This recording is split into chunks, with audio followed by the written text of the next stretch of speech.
আসসালামু আলাইকুম। দেখুন কুরআন শরীফের কাভার কিভাবে কাটিং এবং সেলাই করবেন। তো দেখুন এই ৪টা দিক থেকে কিন্তু আমরা ২টা দিকের মাপ নিয়ে নিব। এভাবে এনসিটিভটা ধরে আমরা দেখুন যেকোনো ২টা পাশের মাপ নিব। এখানে 16.5 ইঞ্চি পরিমাণ আছে, আমাদেরকে আরও ১ ইঞ্চি বেশি নিয়ে কাটিং করতে হবে। তো দেখুন এভাবে 17.5 ইঞ্চি নেবেন এবং এখান থেকেও কিন্তু 17.5 ইঞ্চি পরিমাণ নিতে হবে।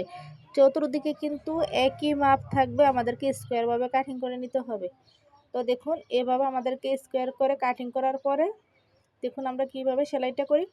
আমাদেরকে 2টা চিহ্ন দিতে হবে, যে কোনো 2 সাইড থেকে দেখুন যে কোনো 2 পাশ কিন্তু সেলাই করে নিতে হবে আমাদেরকে। সেম কিন্তু এভাবে হবে। তো দেখুন আমি কিন্তু চিহ্ন দিয়ে নিয়েছি এবং চিহ্ন দিয়ে কিন্তু সেলাই দিয়ে নিয়েছি। আপনারা কিন্তু এভাবে 2 সাইড খোলা রাখবেন এবং 2 সাইড কিন্তু সেলাই দিয়ে নেবেন, চিকন হ্যাম সেলাই দিয়ে নেবেন। তারপরে এভাবে একটা ভাঁজ দিবেন। দেখুন এভাবে ভাঁজ দেওয়ার পরে আমাদের কিন্তু খোলা অংশটা এদিকে থাকবে। তো দেখুন এভাবে খোলা অংশের এখানে 2 সুতা পরিমাণ চিহ্ন দিয়ে আমরা এখানে স্টেপভাবে